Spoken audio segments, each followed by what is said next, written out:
Movie की शुरुआत एक 20 साल की खूबसूरत लड़की कात्या अफोनीना से होती है, जो रूस के एक छोटे से शहर में अपने दादा इवान अफोनीना के साथ रहती थी। कात्या के दादा इवान द्वितीय विश्व युद्ध के एक रिटायर्ड स्नाइपर थे, जो कात्या के साथ एक खुशहाल जिंदगी बिता रहे होते हैं। इनके पड़ोस में वादिम, बोरिस और इगोर नाम के 3 लड़के हफ्ते में एक दिन अक्सर अपने घर प्रोस्टिट्यूट बुलाकर अय्याशी करते थे। लेकिन एक दिन वो लोग किसी भी प्रोस्टिट्यूट को अपने घर पे नहीं बुला पाते हैं, जिसके बाद वो लोग ये फैसला करते हैं कि पड़ोस में रहने वाली किसी भी लड़की को बहला फुसला कर अपने कमरे पर लेकर आएंगे और उसके साथ ही जबरदस्ती करेंगे।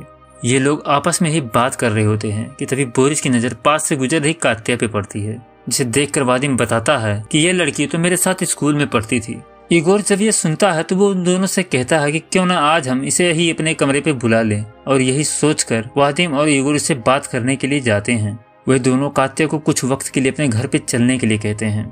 इगोर उसे बताता है कि आज उसके दोस्त का जन्मदिन है और उसके जन्मदिन पर गाना गाने वाला कोई नहीं है, इसलिए वो बहुत ही उदास है। इगोर उसे बताता है कि तुम हमारे साथ चलकर पार्टी में शामिल होकर उसके जन्मदिन को स्पेशल बना सकती हो, लेकिन कात्या उसके साथ जाने से मना कर देती है और बताती है कि उसे अपने घर जाना है क्योंकि उसके दादाजी उसका वेट कर रहे होंगे।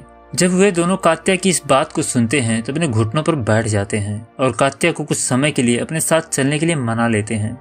जब कात्या उनके रूम पे जाती है तो देखती है कि वे लोग बहुत देर से शराब पी रहे हैं, और थोड़ी देर के बाद बोरिस भी कात्या को बियर का एक गिलास देता है। तभी वादिम सभी को बताता है कि कात्या एक अच्छी सिंगर है, इसलिए इगोर से बर्थडे बॉय के लिए गाना गाने का रिक्वेस्ट करने लगता है। सभी लोगों के रिक्वेस्ट करने पर कात्या गाना गाना शुरू कर देती है। तभी वादिम चुपके से कात्या की बियर में नशीली दवाई मिला देता है, और जैसे ही कात्या गाना गाकर अपना ड्रिंक खत्म करती है और वहां से जाने वाली होती है कि तभी उसे चक्कर आने लगता है, जिससे वो वापस दोबारा बैठ जाती है। कुछ देर के बाद तीनों लड़के उसे एक दूसरे कमरे में लेकर जाते हैं और उसके साथ जबरदस्ती करने लगते हैं। हालांकि कात्या अपने आप को बचाने के लिए कुछ भी नहीं कर सकती थी, जिससे बोरिस सबसे पहले कात्या का रेप करता है और बाकी 2 कात्या को पकड़े रहते हैं। कई घंटों तक तीनों लड़के कात्या का रेप करते हैं, और जब वे तीनों बोर हो जाते हैं तो कात्या को वहां से जाने के लिए कहते हैं। कात्या जब वहां से जाने लगती है तो बाद में उसके पर्स में कुछ पैसे रखता है ताकि वो अपना मुंह बंद रखे। कात्या जब उनके रूम से बाहर रोड पे पहुंचती है तो वादिम के दिए हुए पैसे को रोड पे ही फेंक देती है और अपने घर चली जाती है। कात्या के जाने के बाद इगोर और बोरिस बहुत डरे हुए होते हैं, क्योंकि उन्हें लग रहा था कि कहीं कात्या उनके खिलाफ कंप्लेन न कर दे। लेकिन बोरिस उन्हें समझाता है कि उसके पिता पुलिस में बड़े पद पर हैं, इससे उन्हें कुछ भी नहीं होगा। दूसरी तरफ जब कात्या अपने घर पे पहुंचती है, दरवाजा बंद करके रोने लगती है।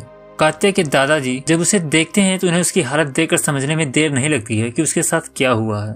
थोड़ी देर के बाद कात्या अपने दादा इवान को उसके साथ हुए हादसे के बारे में बताती है, जिसके बाद इवान उसे थोड़ी हिम्मत देता है और अपने कमरे में लेकर जाता है। इवान काफी गुस्से में होता है और वो उन तीनों लड़कों को जान से मारने के लिए एक कुल्हाड़ी लेकर उनके घर की तरफ जाने लगता है।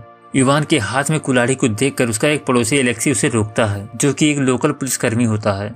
एलेक्सी को जब कात्या के साथ हुए हादसे के बारे में पता चलता है तो वो इवान को शांत रहने के लिए कहता है और सुझाव देता है कि उसे सबसे पहले पुलिस को बुलाना चाहिए। इवान उसकी बात मान जाता है और कुछ देर के बाद वहाँ पर पुलिस आती है और अपार्टमेंट में जाकर उन तीनों लड़कों को अरेस्ट कर लेती है।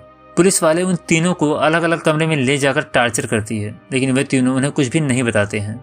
उनमें से एक पुलिस वाला उन्हें बताता है कि उन्हें जेल में ऐसे कैदियों के साथ रखा जाएगा जो उनके साथ वही करेंगे जो इन तीनों ने कात्या के साथ मिलकर किया है। पुलिस वाले की बात सुनकर बोरिस बहुत डर जाता है और ये कबूल करता है कि उन्होंने कात्या को अपने रूम पर बुलाकर उसके साथ रेप किया है। उनकी बात सुनने के बाद पुलिस वाले उनके खिलाफ केस दर्ज करने की तैयारी करने लगते हैं। तभी एक जूनियर पुलिस अफसर बताता है कि ये तीनों लड़के हफ्ते में एक दिन लड़कियों को अपने घर पर लाकर अय्याशी करते थे और इसी तरह से इन्होंने कई लड़कियों को अपना शिकार बनाया है। इसके बाद जैसे ही पुलिस वाले खून लगी बेडशीट को सबूत के तौर पर इकट्ठा करने लगते हैं कि तभी वादिम का पिता निकोलाई वहां पर आ जाता है, जो कि एक पुलिस कर्नल होता है। निकोलाई पुलिस वालों से वहां पर हुई घटना के बारे में पूछता है और अपने पावर का यूज करते हुए उन्हें बताता है कि इस केस को वो खुद हैंडल करेगा।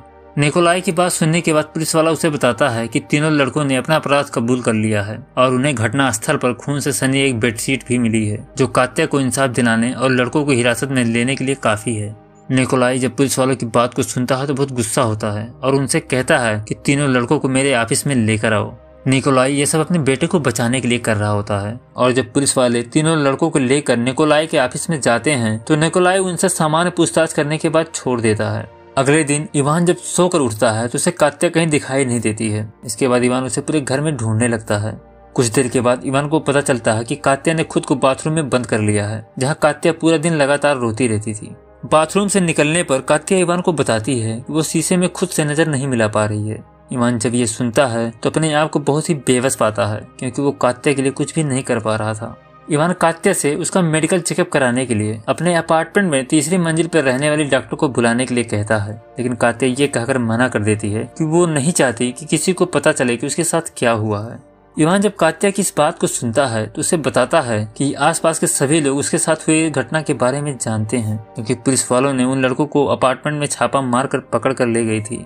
कात्या जब ये सुनती है तो बहुत डर जाती है और उसे लगता है कि उसकी पूरी जिंदगी बर्बाद हो चुकी है। थोड़ी देर के बाद कात्या का मेडिकल चेकअप करने के लिए डॉक्टर आती है और बताती है कि वो काफी कमजोर हो चुकी है, इसलिए उसे कुछ दिन आराम करने की जरूरत है। इसके बाद अगले दिन इवान को पुलिस स्टेशन से कॉल आता है और उसे बताया जाता है कि पुलिस कर्नल निकोलाई ने दबाव देकर तीनों लड़कों पर लगे सभी आरोपों को खारिज करके उन्हें रिहा कर दिया है। इवान जब ये सुनता है तो उसे बहुत गुस्सा आता है और अब वो सोचने लगता है कि कात्या को इंसाफ दिलाने के लिए उसे ही कुछ करना होगा। अगले दिन इवान कात्या को लेकर पुलिस के हेडक्वार्टर पहुंचता है, जहां वो एक पुलिस वाले से मिलकर कात्या के केस को कोर्ट के सामने पेश करना चाहता था, लेकिन वो पुलिस वाला कात्या की हेल्प करने के बजाय उसका मजाक बनाने लगता है और उससे उल्टा पुल्टा सवाल पूछने लगता है। वो कात्या के ही ऊपर आरोप लगाता है कि वो खुद ही उन लड़कों के पास गई थी और जानबूझकर उनके साथ इंटीमेट हुई ताकि उन लड़कों में से कोई एक उससे शादी कर सके। उस अफसर की बात को सुनकर कात्या को बहुत बुरा लगता है और अब वो ये मान लेती है कि उसके साथ जो भी हुआ अब उसे भूलना पड़ेगा। अगले दिन इवान जब अपने अपार्टमेंट की तरफ जा रहा होता है तभी उसे रास्ते में वही तीनों लड़के दिखाई देते हैं। इवान उन लड़कों के करीब जाता है और उनके चेहरों को बहुत ही ध्यान से देखने लगता है। कुछ देर के बाद इवान वहां से चला जाता है, लेकिन वो तीनों लड़के इवान पर ज्यादा ध्यान नहीं देते हैं। इसके बाद इवान अपनी आर्मी यूनिफॉर्म को पहनकर अपने एक दोस्त के पास जाता है, जो कि एक जज होता है। इवान उसे कात्या के केस का फाइल दिखाकर कात्या को इंसाफ दिलाने के लिए मदद मांगता है, लेकिन जज उसे बताता है कि तुम्हें इन सब चीजों में न पढ़कर कात्या की परवरिश पे ध्यान देना चाहिए, नहीं तो वो एक प्रोस्टिट्यूट बनकर रह जाएगी। जज की बात सुनकर इवान को बहुत गुस्सा आता है और वो जज को गालियां देकर वहां से चला जाता है। इवान लोगों से मदद मांगते मांगते बहुत परेशान हो चुका था, इसलिए अब वो उन लड़कों से कात्या का बदला लेने का फैसला करता है। इसके बाद इवान एक प्रॉपर्टी डीलर से मिलकर अपने एक पुराने घर को $5000 में बेच देता है। घर आने के बाद इवान को कात्या से पता चलता है कि पुलिस कर्नल निकोलाई उसके घर पे आया था और एक लिफाफे में कुछ पैसे देकर गया है। जैसे ही इवान इस बात को सुनता है तो एकदम से आग बबूला हो जाता है और उस पैसे के लिफाफे को लेकर निकोलाई के घर पे जाकर उसके मुंह पे मार देता है। उसके बाद जब इवान घर पहुंचता है तो कात्या उसे बताती है कि पड़ोस में रहने वाली आंटी 3 हफ्तों के लिए गांव गई हैं और उन्होंने अपने पंछियों की देखभाल करने के लिए अपने अपार्टमेंट की चाबी हमारे पास ही छोड़ गई हैं। इवान जब ये सुनता है तो वो तुरंत ही चाबी को लेकर उस अपार्टमेंट में जाता है और देखता है कि उस अपार्टमेंट से तीनों लड़कों का अपार्टमेंट ठीक सामने ही है। और जब ये इवान देखता है तो सोचता है कि उन लड़कों से बदला लेने के लिए ये जगह एकदम से परफेक्ट है।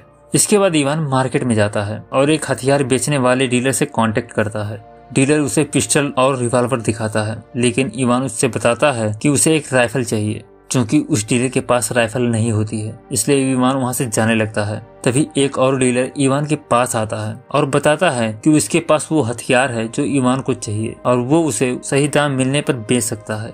इसके बाद वो डीलर इवान को एक सीक्रेट जगह पर लेकर जाता है और कई तरह के हथियार को दिखाता है। उन हथियारों में से इवान को एक एसवीडी स्नाइपर राइफल पसंद आ जाती है और वो उसे खरीद लेता है। वहां से जाने के पहले इवान उस राइफल को एक डमी के ऊपर टेस्ट करता है और एक भी शॉट मिस नहीं करता। उस राइफल में एक साइलेंसर लगा होता है, जिसे देखकर डीलर समझ जाता है कि इवान इसे इलीगल पर्पज के लिए खरीद रहा है। अब शाम को जब इवान वापस अपने घर लौटता है तो देखता है कि कात्या की माँ अपने नए बॉयफ्रेंड के साथ टर्की से लौट आई है। कात्या की माँ कभी भी कात्या और इवान के साथ रहना नहीं चाहती थी, वो बस अपने नए बॉयफ्रेंड के साथ अपने लाइफ को एंजॉय करना चाहती थी। पहले तो वो कात्या को गिफ्ट देती है और बहुत ही खुश दिखाई देती है। वो कात्या से उसके साथ जो कुछ भी हुआ उसे भूलकर नई जिंदगी जीने के लिए कहती है, लेकिन कुछ देर के बाद वो इवान के पास जाती है और उससे कहती है कि उसे कुछ पैसों की जरूरत है। इवान जब ये सुनता है तो वो समझ जाता है कि वो यहाँ पर कात्या के लिए नहीं बल्कि पैसों के लिए आई है। कात्या की माँ इवान से कहती है कि उन्हें वादिम के पिता निकोलाई के दिए हुए पैसे को रख लेना चाहिए था और जैसे ही इवान इस बात को सुनता है तो एकदम से आग बबूला हो जाता है और तुरंत ही अपना शर्ट निकालकर कात्या की माँ के ऊपर फेंक देता है और घर से बाहर निकालकर दोबारा वहाँ वापस आने से मना कर देता है। इसके बाद अगले दिन इवान अपने पड़ोस के दोस्तों के साथ चेस खेलने के लिए जाता है, जहाँ वो तीनों लड़कों को उनके अपार्टमेंट में जाते हुए देखता है। इवान तुरंत ही वहां से कात्या की आंटी वाले अपार्टमेंट में जाता है, जहां से उन तीनों लड़कों का लिविंग रूम एकदम से सटीक दिखाई देता है। इवान तुरंत ही राइफल से उन लड़कों पर निशाना लगाने लगता है, लेकिन वो उन्हें जान से नहीं मारना चाहता था, इसलिए वो निशाना लगाकर एक परफेक्ट टाइमिंग का वेट करने लगता है। इसके बाद जैसे ही बोरिस बियर के बोतल को अपने दोनों जांघों के बीच में लाता है कि तभी इवान गोली चला देता है और वो गोली बोतल को तोड़ती हुई बोरिस के प्राइवेट पार्ट में जाकर लग जाती है। इवान तुरंत ही राइफल को वहीं पर छिपा देता है और अपने दोस्तों के पास चेस खेलने के लिए चला जाता है और ऐसा व्यवहार करता है जैसे उसने कुछ किया ही ना हो। दूसरी तरफ वादिम और इगोर बोरिस को लेकर हॉस्पिटल में जाते हैं, जहां वादिम का पिता निकोलाई वादिम और इगोर से वहां पर हुए हादसे के बारे में पूछता है। चूंकि निकोलाई को लग रहा था कि वे लोग गन से खेल रहे होंगे और गोली गलती से बोरिस को लग गई होगी, लेकिन वादिम और इगोर उसे बताते हैं कि वो लोग वहाँ केवल आपस में बात कर रहे थे। इसके बाद निकोलाई उन्हें सावधान रहने के लिए कहता है और बताता है कि तुम तीनों से कोई न कोई बदला लेने की कोशिश कर रहा है। इसी बीच इवान के पड़ोसी एलेक्सी को इवान के ऊपर शक होने लगता है, क्योंकि उसे मालूम होता है कि इवान उन लड़कों से अपने पोती कात्या का बदला ले रहा है और वो ये भी जानता था कि इवान के पास कभी न कभी निकोलाई जरूर आएगा। अब कुछ दिनों के बाद इवान कात्या के आंटी के अपार्टमेंट में फिर से जाता है और इस बार वो इगोर को अपना निशाना बनाता है। इगोर अपनी कार के अंदर बड़े ही मजे से गाने सुन रहा होता है, तभी इवान कार के फ्यूल टैंक पर गोली चलाकर कार को ब्लास्ट कर देता है। कार में आग लगने की वजह से इगोर के पिछले हिस्से में भी आग लग जाती है और वो कार से बाहर निकलकर भागने लगता है। वहाँ मौजूद आसपास के लोग किसी तरह से उसके आग को बुझा देते हैं, लेकिन उस आग से इगोर का निचला हिस्सा इतना जल जाता है कि वो अब खड़ा भी नहीं हो सकता था। इस हादसे के बाद निकोलाई वादिम को सावधान रहने के लिए कहता है और बताता है कि शूटर उसे कहीं से कभी भी मार सकता है। वादिम जब ये बात सुनता है तो बहुत ही डर जाता है और अपने घर की सभी खिड़की को पर्दे से कवर करने लगता है।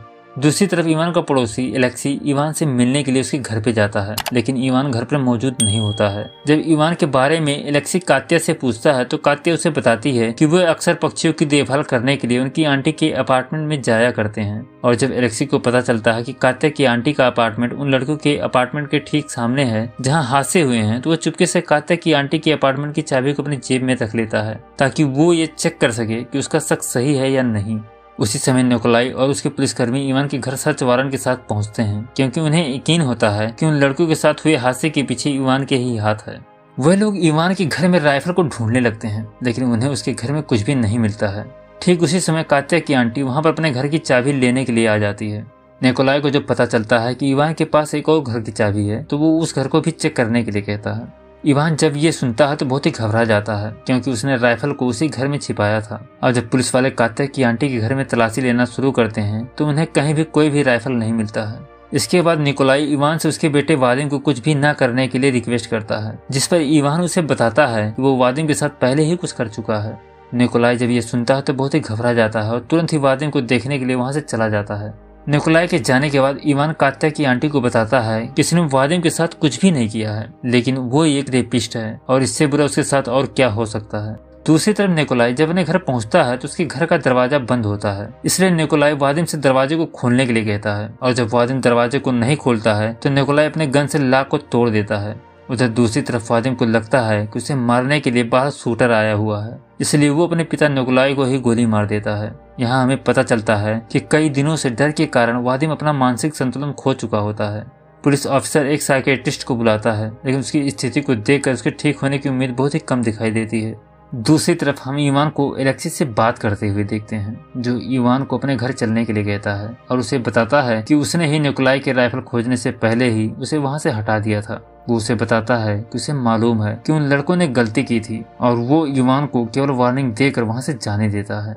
इसके बाद जब इवान अपने घर पहुंचता है तो वो कात्या को गाना गाते हुए देखता है, जिसे देखकर वो समझ जाता है कि कात्या धीरे धीरे उस हादसे से उभर रही है। और इसी के साथ इस मूवी की कहानी यहीं पे खत्म हो जाती है। दोस्तों, ये वीडियो अगर आपको पसंद आई हो तो वीडियो को लाइक करें, कमेंट करें, शेयर करें और चैनल को सब्सक्राइब करें।